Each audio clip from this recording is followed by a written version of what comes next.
C'est une erreur d'être contre la police, d'être contre des mauvais policiers, oui, mais contre des mauvais profs aussi. J'aurais quelques questions à vous poser, monsieur, mais ce serait pas long, ne vous inquiétez pas. Mais nous ne sommes pas tenus de collaborer avec la police. Nous n'avons aucun lien avec votre monde et aucune foi en lui. Alors, Champ 51 est un film d'anticipation. Je parle même de présent augmenté, tant il est proche, c'est un futur proche, qui se situe à Paris. Paris a été divisé en 3 zones. La zone 1 qui réunit les ultra-riches et le pouvoir. La zone 2, les populations les plus aisées.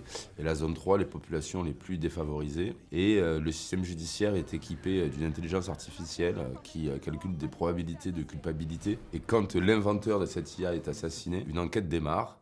Et cette enquête va être conduite par 2 policiers, un de la zone 3, donc de ces zones défavorisées, une de la zone 2. Et à travers cette enquête, ces 2 personnages vont d'abord, par leurs différences, commencer par plutôt se détester et finalement, au contact l'un de l'autre, se réparer, dialoguer et se réconcilier. Et à travers cette petite histoire, en tout cas à travers leur histoire à eux, qui est la petite histoire dans la grande, on raconte aussi justement ces histoires de zones qui, plutôt que se cloisonner, devraient se réconcilier et par leurs différences se faire une force pour ne pas être écrasés par un système social qui peut être très oppressant. Comment ça se passe d'imaginer un Paris futuriste? En fait, on essaye de s'appuyer sur tout ce qui existe déjà, sur la société actuelle, et on pousse les curseurs. C'était vraiment, moi, mon mot d'ordre dans la direction artistique, c'était de ne rien inventer qui n'existe pas pour projeter un futur proche, tout en restant très proche de notre société et garder un système d'identification avec la vie dans laquelle on vit. Par exemple, les zones. C'est vrai qu'aujourd'hui, on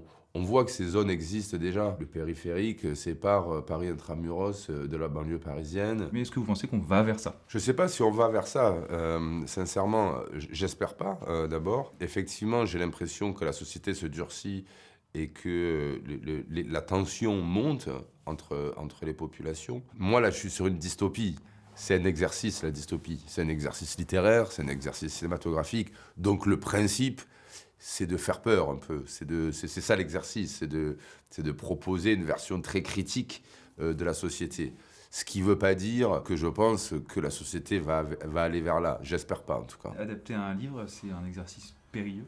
C'est très difficile, c'est surtout, ça peut être frustrant. L'exercice littéraire est très différent de l'exercice cinématographique.